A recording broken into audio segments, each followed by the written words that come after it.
Hello all, Stacy the Black Feather Intuitive, and welcome to Divinely Decked Tarot and Oracle Reviews done Stacy style. This is Mr. Neo, my lovely but big pain in the ass kitty cat who has to steal the scene and hog the camera every time I'm on it.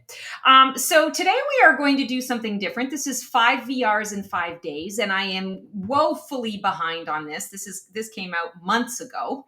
But I'm so freaking busy. So when I actually see something that I really like, I'm like, oh my God, I could do this and this and this and this. And then, life gets away from you. So here we are. And if somebody watches it, awesome. And if nobody watches it, awesome. That's okay. I just found it really kind of interesting. And this 5 VRs in 5 days, the person that I saw this through was Tammy Pie. But she is quoting at Coyote Tarot and at Peekaboo Rose. And this is day one. Let me reintroduce myself. And so we've got a couple of questions here. And this is not about me showing the tarot decks for you as much as talking to you about who I am and why I love tarot.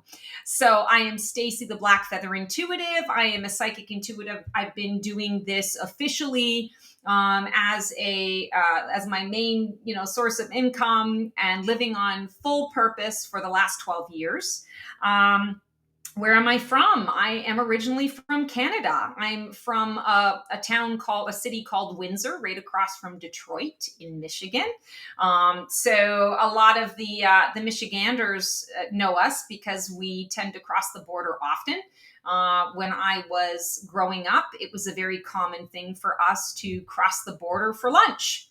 So we'd go over, we'd go to Mexican town or Greek town or do a little bit of shopping. We'd be over there for a couple of hours and then we'd cross the border and come back. So I've always felt, I want to say I am American now. I've always felt American. I told my family I was born in the wrong country when I was just a wee little ass. So I've always been very drawn to the US, but originally from Canada. How did I come up with my YouTube name? Oh, okay. So kind of a funny story. I've been psychic my whole life, but lived in the psychic closet for most of it. And I actually met my now ex-husband who was living in North Carolina at the time. He and I had met and we fell in love. We decided, okay, we're going to get married. We're going to do this thing. And I moved over because he had has two children. 2 daughters. I have 2 stepdaughters. And he told me right off the hop, I'm not going to be able to move or relocate for you. So if we're going to do this, we kind of have to, connect in those ways. And I'm not going to be able to move for you. Are you willing to move for me? And I'm like, hell yeah, I'm adventurous. I'm already working in the US and living in the US. Like, it's not a big deal to leave Michigan, or to leave Canada for that matter, to come over to you. So in the process of doing that, you have to not work for a year when you are in the process of applying for your green card to come over here. So I had been living and working in the US for almost 20 years, but none of that mattered. Now that I'm coming over and getting married, it's a very different process. So I wasn't allowed to work for a year and I was like, what do I do? So after, 3 months of redecorating the house, I was like, okay, time for something new. And I started to explore my spirituality. And, I was in a safe place to do it. And I was like, okay, let's do this thing. And so I met an individual at one of these, it was the Spiritual Frontiers Fellowship that I had joined. It was a group that met once a month. And they held different, they would have like an angel lady come in and speak about angels. And then, there would be somebody talking about UFOs and someone that came in about near-death experiences. And they would have mediums and channelers come in. And so it was just a great way to kind of get exposed to all that the metaphysical community has to offer. And one of the things that they did, I volunteered as their refreshments angel, which meant I got to make food for the 20-minute intermission that we would have. And as a result of that, I kind of got in, sort of in through the back door. and was invited to participate in their psychic fundraiser fair that they did every year. And one of the people that I met there was turned out to be my next mentor. And she goes by Betsy, but I call her E. It's another story for another time. Anyway, 3 weeks after we met, I went over to her house. I was like, okay, like, let's do this mentorship thing. Like, I need to learn how to read tarot because I don't understand. Every time I sit down and try it, I've been trying it for years.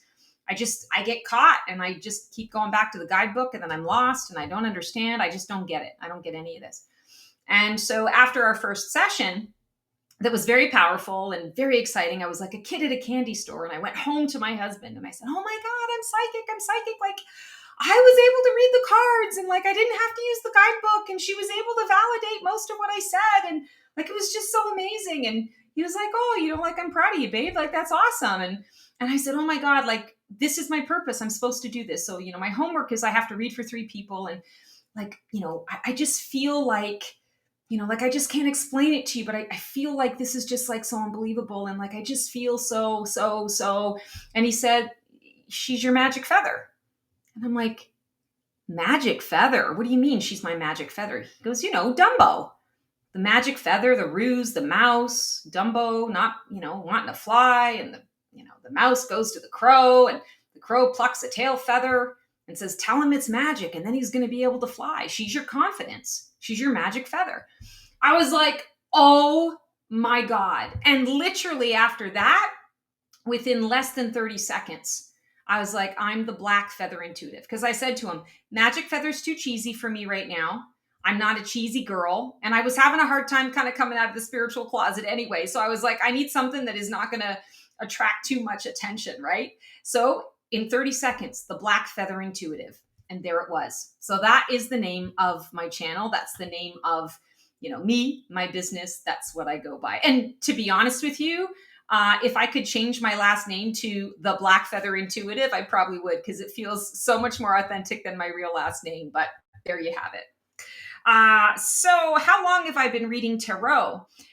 So I want to say officially and professionally, I've been reading tarot for 12 years now. I started reading tarot a lot sooner than that, but was I really successful at it? Not so much. I want to say I dabbled in it since I was about 18. I'm forever 30 now, so it's been a while. But yeah, officially, professionally, with confidence, about 12 years. How did I get into reading tarot and oracle? So way too long of a story. So many components to it. But basically what I'll say to you is I have been drawn to all of this for my entire life. And my family is very religious. And so this was just not acceptable. It was not allowed. We didn't talk about it. And I remember one night, my roommate from college and I, we moved back to my parents' home because both of us were broke as a joke, and we just needed a kind of a soft place to land. And my parents were like, yeah, come and live with us. It's fine. And my father worked the afternoon shift at Chrysler. And so he went off to work, and my mom was upstairs in her room. She's a homebody, and she just, after 6 o'clock, she's in bed watching TV until she falls asleep. And so it's no big deal. So Jen and I came down to the dining room table, and she had this deck of tarot cards, and we would always get excited. We would usually do it in her room where we'd, sit on the bed and we'd pull cards and do things like that. But this time we were like, okay, he's out of the house, and so we can do like a full spread on the table and everything will be okay. Well, lo and behold, he came home early. He got a release pass or whatever, and he walked in and he saw what we were doing, and he almost lost his shit. It was pretty ugly.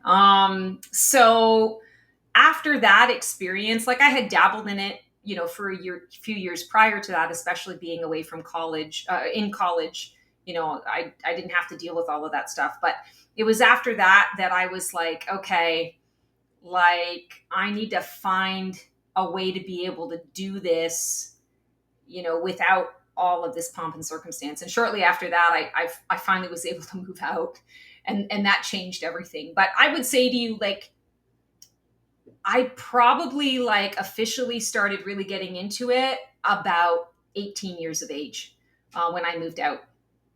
And yeah, I've been just fascinated with it ever since. My first two decks, the first one was a traditional Rider-Waite-Smith tarot, and the second one was the Russian Gypsy fortune telling cards. I got I didn't realize it was a tarot and an oracle deck, basically, or a Lenormand style deck. But I purchased both of them, and that's kind of what I got started with. So yeah, that's my story. Do I read for others? Yes, absolutely. This is what I do. Although, ironically, I use tarot on my channel here all the time. But when you are booking a session with me, there are only certain sessions that I will actually use a tarot in the session. Most of the time, I'm just tuning in and giving what I'm getting through the psychic channel. So it really just kind of depends. But yes, I do read tarot for others, and I love doing it. So decks, do I use oracle with tarot? Yes, all the time. And in fact, in my own personal readings, I do a card pull for myself every day, usually a 3-card pull, sometimes more, sometimes a little less, but primarily 3-card.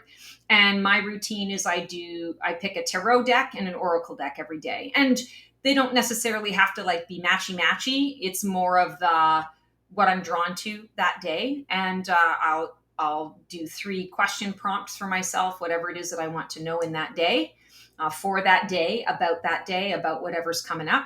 And I will pull 3 tarot cards, and then I will pull 3 oracle cards for the same prompt. And that always gives me, I want to say, just a really good foundation for my day. And I've been doing that for years now, and I love that. I love that practice. I have a tarot journal from the Ritual Planner Tarot, WRITUAL. I'm sure some of you are familiar with it as well, but it's excellent. It's the best tarot journal. I bought it 3 years in a row now, and I used other tarot journals in the past, but this is my jam. I like it. How many decks do I have? Oh, you know what? I've never actually done like a full-blown official count, but my guess, like you're seeing the majority of the decks that I have behind me. I've got some in a box in my closet, and then I've got some other ones in the garage that are just unpacked, that are still packed. I would say probably upwards of 300, maybe even some more after that. Let's see what the next one is. Where do you store your decks? Okay, I just answered that. So you see them behind me, and there's a couple of boxes elsewhere. I do have a couple of decks that I keep in my purse because I always have a deck with me wherever I go, and I have a couple that I keep in my coffee table as well that are just sort of handy to keep there. What do I look for in a deck? Yeesh. So it really depends on the mood. It depends on the information that I'm seeking. Depends on my mood. I tend to be very much a bright, bold colors person.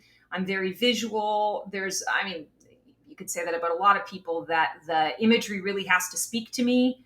If it doesn't speak to me, like, yes, I understand the system of tarot, so I can read any deck that you throw my way. It's a no-brainer where that's concerned. But am I going to enjoy reading from that deck? Is it going to inspire me? Is it going to open up that intuitive channel? Yes, but it's not as fun, right? I prefer something that I really enjoy connecting with. I would say I definitely am a Rider-Waite-Smith girl. I do enjoy oracle, depending on the phase that I'm in. Sometimes I lean more into the oracle than I do the tarot. But I want to say for the last 5 years, it's been very tarot. I look for beautiful images. I look for, I don't like pip decks because I feel that that's like a cheat. Every card has its own story. I look for decks that get really creative in their approach to the story, the angle of that card. Right now, I really enjoy borderless, although I have some favorites that are absolutely bordered. So it really just depends on I'm going to say the whole aesthetic. I tend to like darker cards, like cards with the black paperback versus white, but I also have a variety of both. And I would say I tend to be a little bit more of a modern imagery girl. So I'm, building up my tarot collection. And, if you are going to be a collector, there are certain styles, that you want to kind of have as a reflection of the history of tarot and things of that nature. I beat to the tune of my own drum. Whether it's a collector piece at all or not, I'm going to appreciate it for what it is. But do I need to spend $5,000 on it to have it in my collection? Nope. Not if I'm not going to use it. Not if I don't really absolutely love it. And I've discovered that there are a lot of styles. Everybody talks about the Thoth or the Thoth books, decks, Aleister Crowley. I'm sure at some point I'm going to run into a deck that I really do connect with in that style. But so far, no, I don't connect with it. If someone's giving me a reading with them, that's different because it's their energy and they're connecting. But for me to connect and to get information for myself, I got to really enjoy the imagery. Otherwise, it just doesn't speak to me. But I'm preaching to the choir here. I'm sure you guys are all the same. How would I describe my deck collection? So very eclectic. I do tend to like more fantastical, not like super cartoony, but like cartoonish. I've never done any kind of anime stuff or watched anime stuff in my life, and yet I'm finding that those are a lot of the decks that I have that quality or that style. I like gaming style where you have a little bit of the realist in there, but it's also fantastical in its nature. Again, bright, bold decks.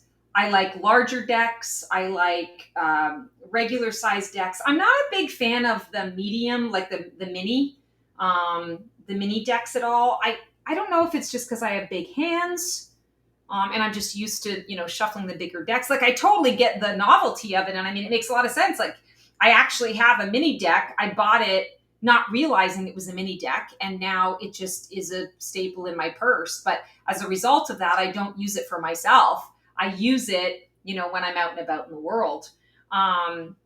So yeah, I tend to want, like more of a traditional style deck in there. I've just recently started to explore some of the Lenormand decks. I just got the Gilded Reverie tarot from Ciro Marchetti. I love Ciro's imagery and decks and all that kind of stuff. So looking forward to exploring that. That's different for me because it is a significantly smaller deck to work with, and looking forward to the symbols and things of that nature.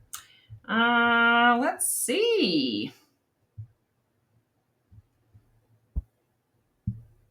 I think, okay, so next is, do you have a go-to deck for tarot and oracle? So, Light Seers is a go-to. I would have to say my Crystal Visions deck is a go-to, maybe even more so than Light Seers. The Crystal Visions is Jennifer Giacoso. The Sacred Creators Oracle deck from Chris Ann, also, the author of Light Seers. I use that, I want to say, like probably 3 times a week. There might be times when I go for a while without connecting with it, but then when I connect with it, I'm all in again. And that's just been the way it's been since I got that deck. That deck has gone with me all over the place. So I would say those are probably my absolute go-to decks. I have a lot of decks that I love and connect with. Shadowscapes Tarot is kind of a standard or a normal for me. I have a deck called the Tarot of the Sacred Kingdoms that I absolutely love, that I'll go to from time to time, more than time to time. But really, like, I'm a Gemini moon, so like my mood just shifts all the time in terms of what I like and what I don't, and what I want in that moment and what I don't want in that moment. So I would say those are the 2 that work, or 3 that would work. What's next here? Do you rehome decks? If so, what determines it? If it's something that you need to rehome. Yes, I have rehomed decks. Absolutely. There have been a lot of decks that just Like if it doesn't speak to me, what's the point? I'm not that person that wants to sit there and just admire it on my shelf. I want to actually like be able to use it. I want to be excited to use it. I said this on another video, but it's so true. I'm the girl that walks into the store when you're shopping and I find a new dress.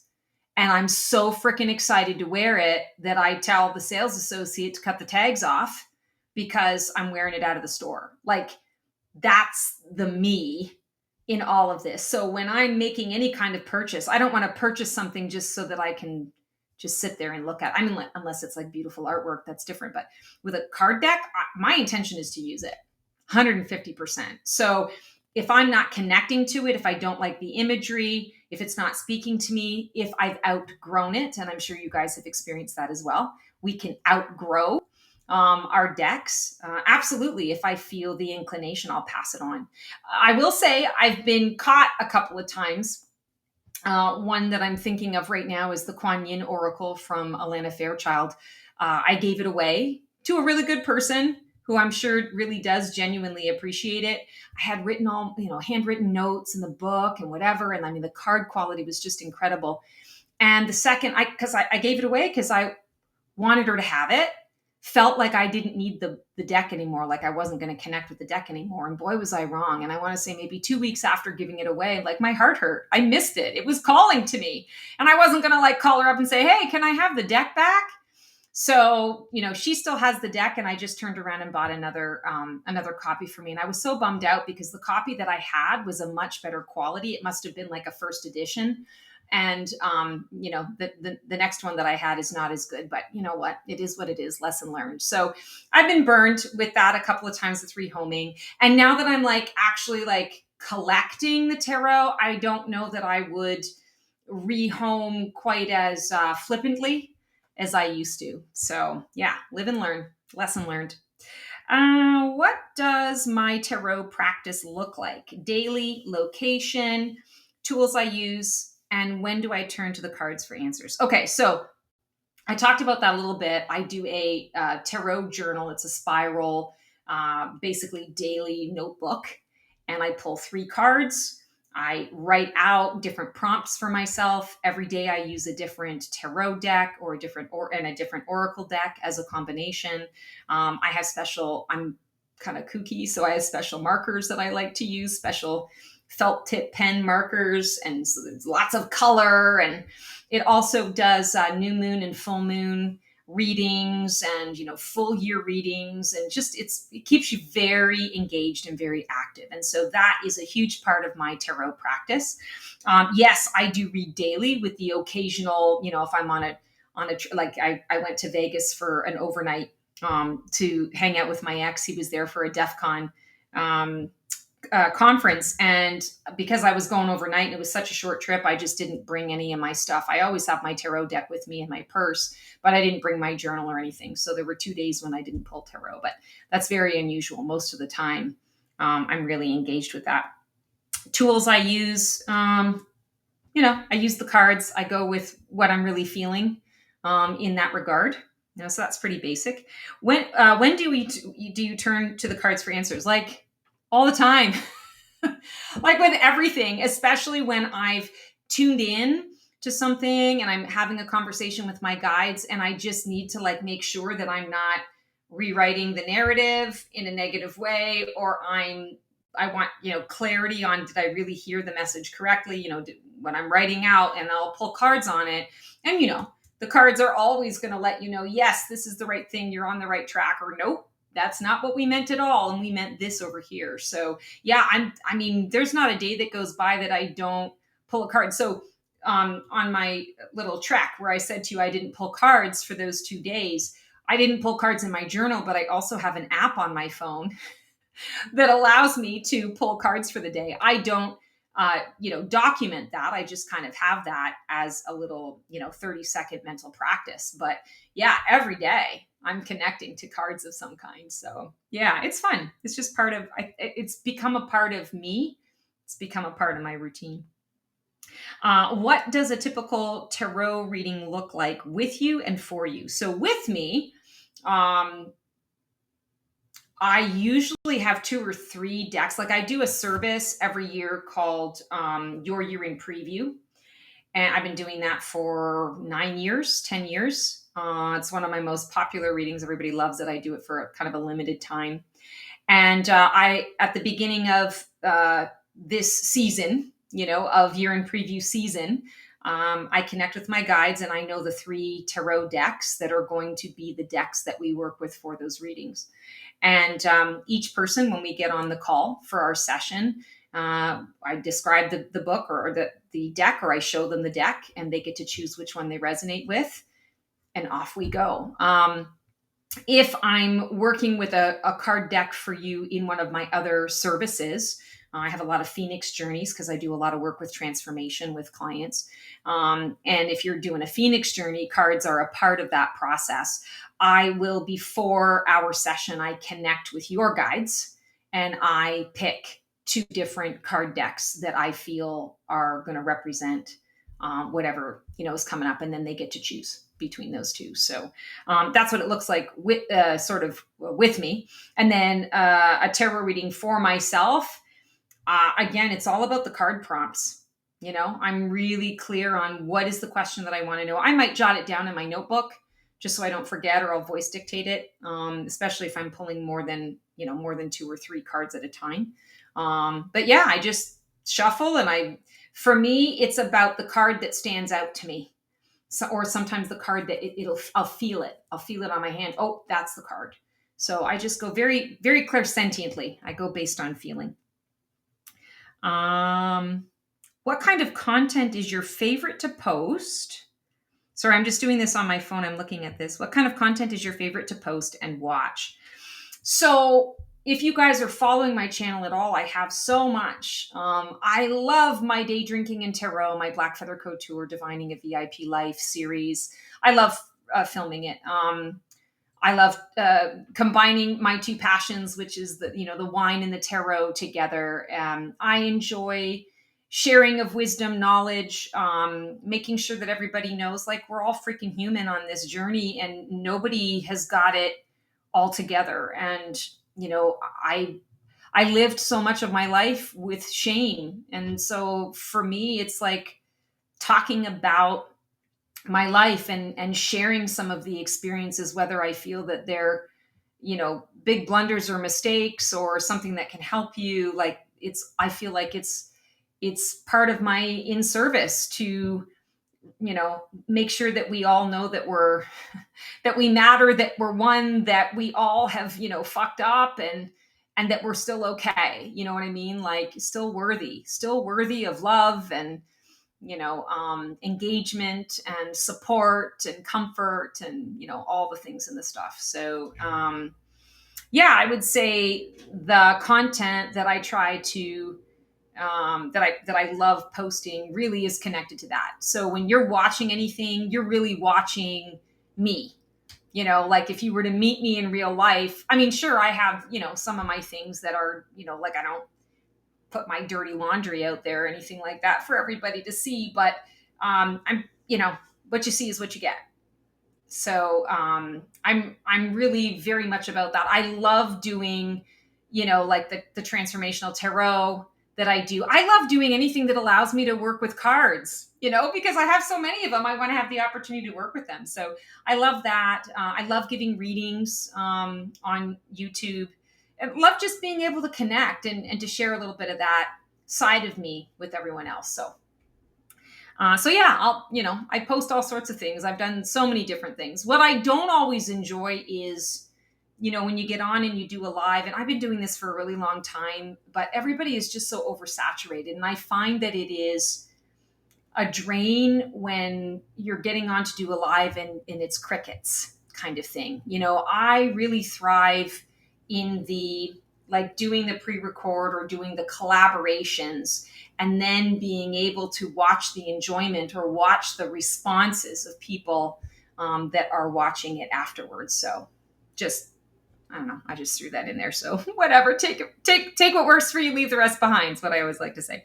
How do you get into creating a YouTube channel, or how did I get into creating? So I got into creating a YouTube channel years ago when I opened my business. I hung the shingle on the door and said, okay, I'm going to do psychic readings. And so YouTube was, and social media was a way to legitimize myself, to get people to trust me, because I was a veritable nobody. I'd never done anything like this in a kind of a public setting before. And I had just moved to the US in North Carolina. I had been living and working in the US in Michigan, but not as a psychic, doing all sorts of other things. So this was the time to come out of the spiritual closet. And so it was part of my marketing team's plan to, sort of get the word out and to make me legitimate on Google and, all the things and the stuff. So quite frankly, it was boring, and there was a bit of resistance to it because I really didn't understand my own, power, and I was still trying to stay small and play small, and it's been a journey. But yeah, that's what got me started. And just in the last couple of years, I've really ramped things up and said, I really want to keep doing this. And I really love creating content. And, I've been resisting that whole I'm a content creator because I'm all these other things, but I can be all those other things and a content creator. So yeah, that's kind of where I'm at this point. I just love doing it. So knowing what you know now about YouTube and TarotTube, is there anything you would do differently? Yeah, I would have started a lot sooner. I would have not been so afraid to, I want to say, just try new things and put my hat into the ring. I came from a performing background where everything, I was an opera singer. So and a solo performer. So everything had to be perfect. And vocally, I had to have all the right, the environment. And, I just was really shy and underconfident about, all sorts of things. And so, yeah, I would have just fucking grabbed YouTube by the balls and made it mine. But I didn't quite know how to do that. And I had a lot of people around me who were giving me a lot of suggestions, but they were kind of nursing me through it. And I wish that I had a little more courage and a little more foresight. Not a great ringing endorsement for me as a psychic, right? But we all know how that works too. I can read for everyone else, but when it comes to my own stuff, I can be a little blind or a little shallow about it. But if I'd had the foresight to kind of understand and see what all the other people were sort of seeing and talking about, I think that would have, sort of gone a long way. But you know what? I'm here now, and now is all we have, and now is all that matters. So I'm just, again, so glad to have found this tarot review community. I didn't even know that there were so many people out there like me who are freaking obsessed with these cards, but I just love them, and I love this. And so thank you. If you're still here after, 33 minutes, I'm so grateful to you for watching my video, and please feel free to, put anything in the comments that you would like to share about maybe your journey or anything that maybe we have in common. Anything that you found insightful, feel free to let me know if there are any things that you would like me to maybe even include on my channel. I'm open to all of it. We're all in this together. And I just love having this community. I didn't even know anything like this existed. So you guys brighten my world. And thank you so much for that.